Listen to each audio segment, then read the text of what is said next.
This episode is brought to you by We Goliath, a full-service and hybrid event company, and the book Conversations, How to Manage Your Business Relationships One Conversation at a Time by yours truly, Ivan Farmer. It's available on Amazon, Audible, and Kindle.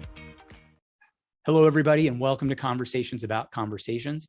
On this show, we talk with movers, shakers, and difference makers about the conversations they lead in the world. Our guests are business leaders, authors, speakers, podcasters, and more. Today's guest is Daniel Moss.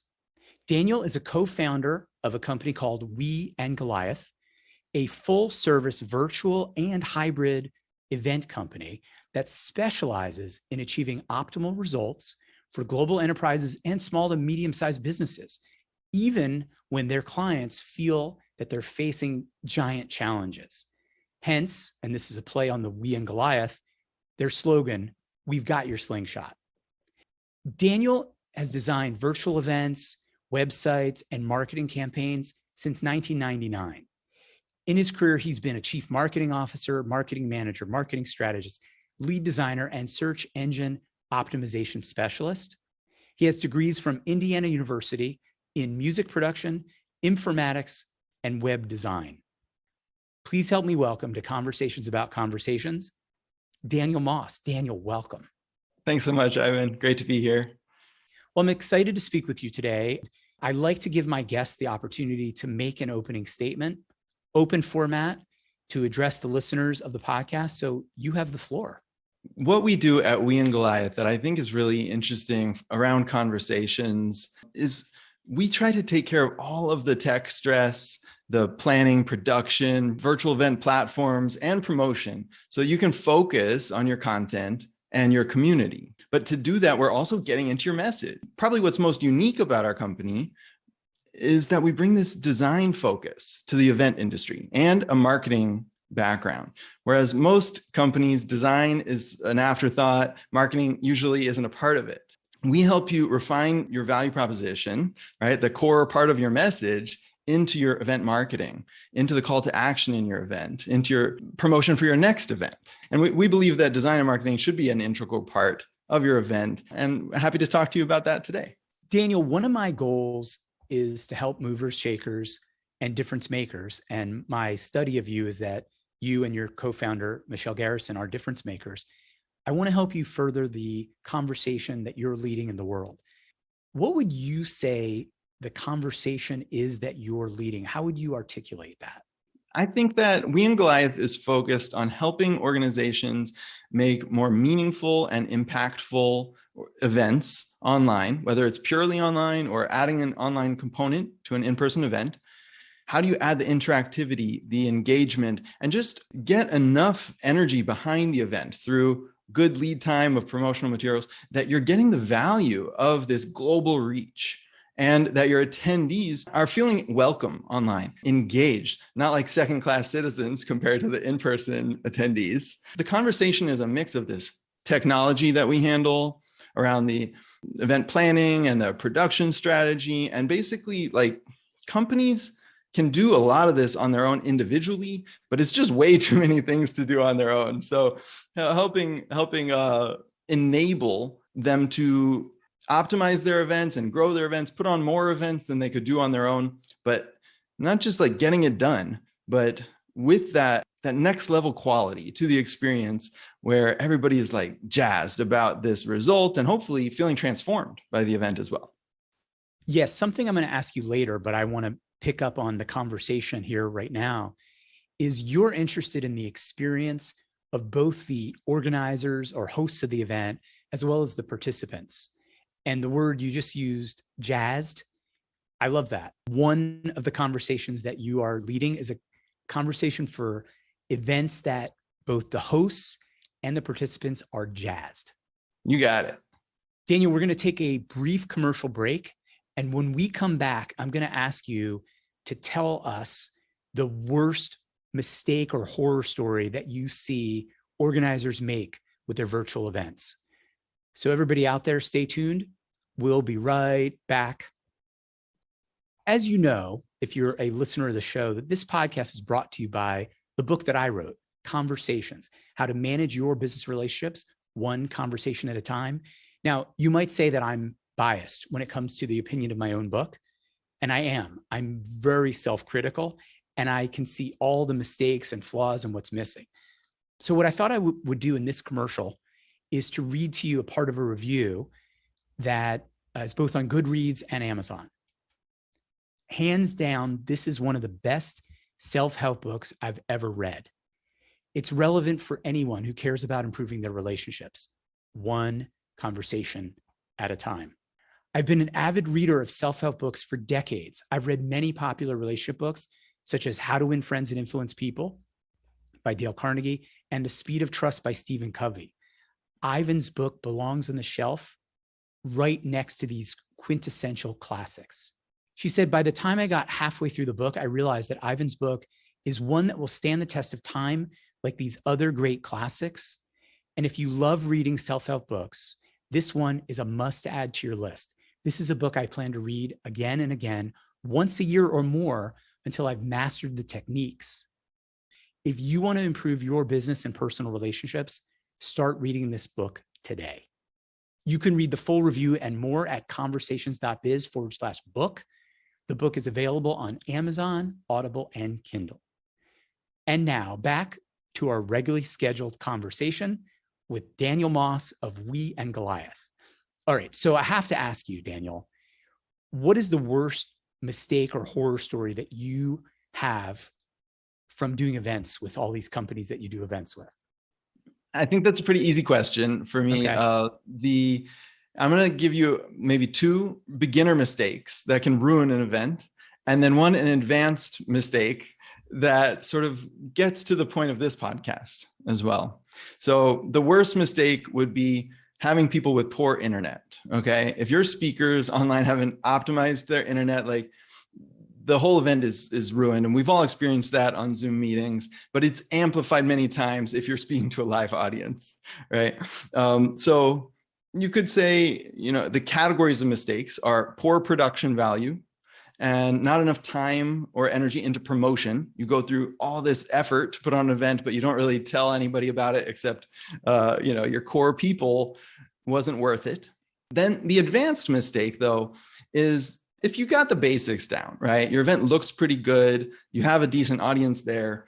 The most common mistake that I see with both nonprofits and corporations hosting events is not enough time for interactive content. They're just focusing on the presentation. And this gets to the point of conversations. Like, it's all about listening, right? But in your event, are you listening to your attendees? Are you even ever giving them an opportunity to speak? It's a thing that most often gets forgotten, but the attendees want desperately in most industries, not everyone, but they want to participate, especially if you have an expert audience. They want to contribute. That can turn an event from just good to great because people are more engaged, they're supporting each other, they're getting better networking. It's a little less weight on your shoulders. You don't have to carry the energy of the whole event. There's celebration, so many reasons why adding more interactivity to your event will solve a lot of problems. So that's my number one mistake to avoid. I have to be curious about the name We and Goliath. Please tell us about the name. Putting on an event, a virtual event, is certainly cheaper than an in-person one, but it's not necessarily easier. There's a lot of steps that go into a multi-day virtual conference with networking, expo booths, registration, event website, live stream production, speaker preparation, sponsorship visibility. I mean, there's like 300 plus items on our checklist that we're walking through. And by the way, if you want to get a peek at our virtual event checklist, it's in our blog, weandgoliath.com. Go ahead and download that, or we have an interactive checklist on the blog. There's a lot to do. So this is why you probably don't want to do it yourself. You want to look at an agency or a company that can walk you through everything. Stepping back directly to your question about the name of We and Goliath, we are your secret weapon, okay? Everybody can't be David on their own, all right? There's 300 things that you have to do here, so let us be your slingshot. Let us be your weapon to take on this giant goal of putting on the best virtual or hybrid event you can do, because you can't do it alone. So that's the we, is you team up together to take on giant goals, whether that's just putting on your event or the next level of the metaphor, the whole cause. Like if you're a mission-driven organization, we want to help move the needle for your overall goals together as an agency. You mentioned your blog. I was going to mention your blog as well. You have some really valuable resources on your website, 142 networking and icebreaker ideas for virtual or in-person events. That alone is worth the price. Free, but valuable. And I went through them. They're really great, Daniel. You have virtual event management basics, virtual event etiquette tips to get more blog comments, which I've seen you actually on other podcasts talk about, and I can use those tips. And then how to create and deliver an impactful online presentation. How do you measure the success of your events? Well, different types of events have different goals, of course. You could be ticket sales if it's a paid event, or just attendance and registrations. If it's a free event, we're seeing maybe an average of 50% attendance across a lot of events. So moving that to 70%, 80% is a huge win. And we do things like remarketing to people after they register with email and even SMS or social posting, get people excited. That's one of the ways where we really help our clients move the needle. If you get an extra 25% of your attendees to show up because you have all these beautiful marketing materials that we provide across email, social, landing page, video, then that's 25% more engagement and people to follow up with afterwards. Those are some of the key metrics. Then some people are also looking at the engagement level in the event, all right, as a key metric. Like, are people visiting our sponsors' expo booths and messaging them? Are we getting one-on-one appointments scheduled for maybe a high-level business networking event? Are people answering surveys correct if it's a bit of a learning-focused event? So we very much get strategic at the beginning with our clients. What are your goals for this event? During, before, after, how can we help you optimize the way how your event is structured? Sometimes we even put on a contest to incentivize those actions that move the goals forward for our clients. And then with marketing materials to help them amplify their efforts. So I'm going to share with you something that I have shared on the show before, but I'm still visioning and languaging, and I want to take advantage of your expertise. You advertise on your website a free strategy session, and I want to steal your expertise and for free, get a little strategy session here. Is that okay with you? Let's get it. So let's say I have a vision of creating a university called Conversations University. Wow.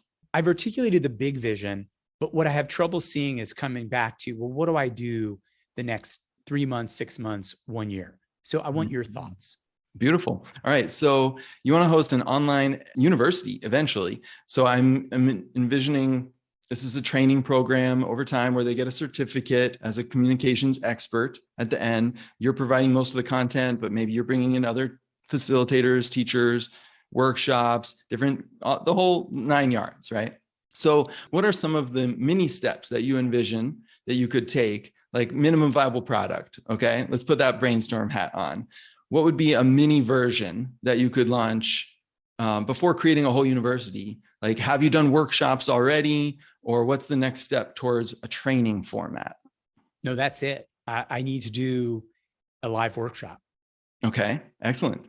So you have the book, you have the conversations going on, but you haven't yet done a workshop. I think that's probably the first step. Okay, so you take a webinar and you convert it into a workshop, adding in handouts or surveys and dig into some content with people, give it a specific learning objective, and then see how that goes. Then you do another one and then another one, and that starts to build your curriculum.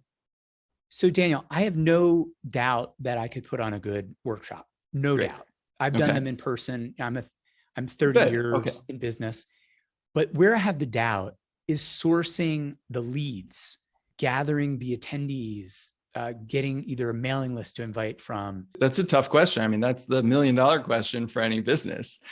What's your email list and social following like? And do you have any partnerships? I have no email list.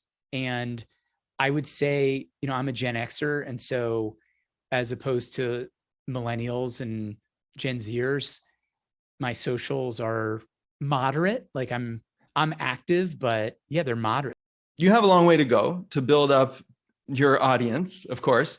It's really important as a solopreneur or a small business owner to think MVP. Okay. How can you most quickly gather an audience to trial out your new idea? And often that involves giving away something for free that you plan to sell later, or partnering with somebody who has an existing list and maybe sharing the profit. Okay. So go through your contact list about who has the audience that you want, especially if you know somebody, and offer, hey, I would like to, basically host this workshop for your community, and maybe we could split the profits, but here's how it could help you, and really make it a huge win for them, because then you're bringing all those people into your list. But most importantly, you're getting to test out your content online as well. Partnerships, I think, are huge. Going on websites that have existing audiences like Udemy, right? You won't make much money there because they give away all their courses for 90% off. It's like $10 instead of a $100 workshop, but they help you promote it. Think about where your audience already is and where you can reach them at little to no cost, and try out your MVP as you build up. Next thought is, do you want to do these live or pre-recorded trainings? I want to do both. Okay. Because the idea of making money while you sleep is really appealing. Yeah, right? Exactly. So I think that's the right answer for most people.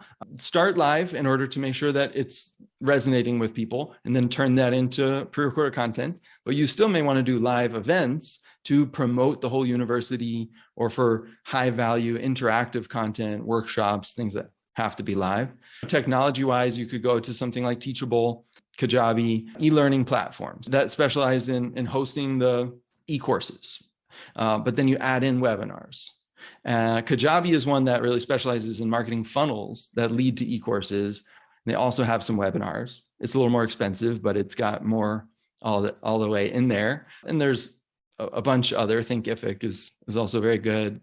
So I think that's kind of your goal, is you're putting together a series of pre-recorded courses, but to get there, start by doing some live ones for existing audiences, probably for free, maybe in exchange for a testimonial. So this is one of my gold nugget marketing tips. All right. In order to get somebody to sign up and pay something for you, you need proof builders, trust builders on your site. Testimonials are some of the main ones: star ratings and reviews, etc. It's a chicken and the egg thing. You can't get somebody to buy your course and take it to get the testimonial. So give away a paid thing for free in exchange for a video testimonial. That's the highest quality testimonial. Written testimonial could be faked, but a video testimonial, it's them saying it, right? So just hop on Zoom, get a video testimonial with them like you do here, in exchange for going through the course and giving you some feedback to improve it. And then you'll be ready to sell it the next time. I love it. You've removed the need for me to have to create an email list and let the people I'm networking with serve their communities. Brilliant. I love it. Wonderful. Yeah. You'll build up your email list as you get the experience, creating your curriculum and refining your curriculum. Okay. So that's a brilliant 6-12 month plan. Now I want you to pretend, I'll pretend, and you pretend too, that I'm already doing that. People are registering. It's automated. They're doing a jot form. So they're telling me what they want to get out of it. They're pre-qualifying themselves. So now what advice do you have for me? All right. So you're saying you already have your e-course running, it's the small version of your school, multiple courses that they go through together as one thing, and maybe get a certification at the end. And they're paying for it. Yeah. I want to call it Conversations, the course. Okay. Beautiful. Conversations, the course. Yes. People are learning about it from all sorts of webinars. Of course, maybe you could be guesting on other people's podcasts instead of hosting them yourself to build your audience.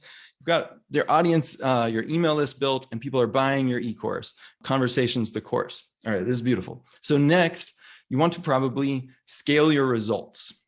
Maybe right now you're attracting people through free word of mouth content marketing. Because you're doing all these surveys, have a lot of great data on what attendees really care about for you. And now it's time to mine that data for the gold, so that you can proactively, through paid ads, let's say, or email outreach, buying an email list potentially, or larger partnerships, paid speaking gigs. These are some of the next level marketing channels to explore, but you need to have a winning value proposition. Okay, so you're probably going to hire a copywriter to analyze your survey data and get that message refined about why you. Of all the ways, first of all, who is this course for? What type of communication? You may even decide that you need to niche down. Okay, that's a great book that you may want to check out if you haven't yet. You want to maybe specialize in communication for particular industry and become the best at that, so that those people tell each other, they know your other potential attendees, the relationships and partnerships are all strengthening one core message. Or maybe you have a few variations. If you have the time, you could create multiple courses for different types, but the core is message to market match. Is your message resonating with a particular audience that you can target with some marketing channel to grow your results? To get there is very hard, but that's the golden ticket. We think we know why people come to us, but it's not usually the real reason why people are buying. You have to study that, analyze it with statistical significance. You need enough people. You need to know how to get that survey data, analyze it, bring it into your marketing, and you could see great results. Daniel, thinking about what we've talked about in this conversation, what else would you like people to know about you, Michelle, your firm? Just really open question. Sure thing. Well, we've talked a lot about event marketing in general, about virtual event production and some of the mistakes there. And what we haven't really touched on, that's really the core of our business right now, is hybrid events, is how to take an in-person event and make it really great for that second audience online. This is something that we've put so much thought into this year, and we've been helping associations and other nonprofits really step up their hybrid game, because we talked about mistakes. The biggest mistake, the most beginner mistake that people make is not getting a good enough AV team so the audio is failing at your hybrid event. You can't hear the virtual attendees when you want to, or there's echo from your virtual speakers. And first of all, that's the basics. You need somebody who really knows what they're doing, setting up the room and the connection between the virtual and the in-person. But then secondarily, it's like, how do you provide that great experience? We've got amazing systems, tools, strategies for just that. For example, if you want to go all out, you're probably not only having in-person content and reaching an online audience, but you may have some online speakers mixed in with your in-person speakers. Then you may have some online only content. So your online attendees are then getting a custom experience. And they're never looking at the backs of people's heads, mingling around a room and wondering what's next for them, watching people eat and be like, I guess I should eat because in person they're eating. No. So we do what we call a remote MC. The in-person MC doesn't always need to remember the online attendees at every transition. We know when that's coming because of the run of show. We cut the feed to the virtual host and they say, I hope you love that keynote. I want to ask you right now, if it's appropriate, to unmute and give some applause, a virtual applause to that speaker. And then a couple people, if you're feeling brave, just jump in, maybe use the raise hand feature. I'll call on you. What was a takeaway you had from that keynote? And now all the virtual attendees are feeling involved, invited, getting to contribute, see and hear each other. And now they're in a virtual room with people. Okay, now we're going to have virtual only networking. And here's how it's going to work. You're going to click this link. You're going to do X, Y, Z. You'll have this long to discuss this and really cue it up for them about what's the value of them for participating and not just being a passive attendee. And then you're getting that data that you can learn from. You're getting jazzed attendees who are like meeting people and thriving and getting a lot of that human connection that their in-person counterparts are also getting, that so often forgotten in that hybrid event. This is one of the reasons why you may want to call on We and Goliath if you're trying to do a really excellent hybrid event where the virtual attendees are engaged, involved. It takes strategy, tools, teams, and specialists. So I'd love to talk to anybody listening right now about that. You can reach out for a hybrid event or virtual event strategy session, just like we just went through here. We'll brainstorm your goals and see what's right for you. Yeah, I think we did a good job simulating what your strategy sessions are. And I definitely took a lot out of it. As a closing statement, what do you want people to do as a result of this conversation that you and I have had? Well, I hope you're taking away the importance of interactivity and engagement, of listening to your attendees, giving before, during, and after their event. So you can learn from them, but so that they get a chance to be really active at your event and not just a passive participant. So whether that's a in-person only, virtual, or hybrid event, that's my number one tip about how to improve your event results. Think about how much presentation content versus interactive content you currently have, and then how much would your attendees probably want. Reach out to us if you want some strategies and some how-tos on how to do that. If you've got a large national or even an international audience, there's a lot of moving pieces in that event. So call on an expert who can hold your hand through that whole complicated process end to end, and we'd love to help you achieve giant results. Daniel Moss, I may have found the firm that's going to help me with the Goliath that is founding Conversations University. I'm delighted to speak with you and meet you today. All the listeners can go to weandgoliath.com to connect with you. Goliath has one L. I learned consistently. Time for my closing statement. I want to help you further the conversations that you're leading and make you a better conversationalist. I'm always looking for guest suggestions. And in general, I'd really like to invite you to have a conversation with me. Reach out either in the comments, direct message, or email me at ivan@conversations.biz. I stand ready to be of service to you. I look forward to a conversation. And I invite you to read my book, Conversations: How to Manage Your Business Relationships One Conversation at a Time. The book gives you a framework and a strategy for your conversations, something I believe that most people are lacking. It's available on Amazon, Audible, Kindle, and for a limited time, I will be happy to email you a digital copy of the book. So watch your inbox for that, Daniel. Thank you so much. With that, Daniel Moss, I want to thank you, and I want to thank everybody out there for being a part of this conversation about conversations. It's been so great to talk to you. We're glad that you got some value out of your mini strategy session there. And I'm looking forward to talk to any of your listeners. If you're listening today, let's achieve your giant results. We like to say together we are virtually unstoppable. Slingshot, baby.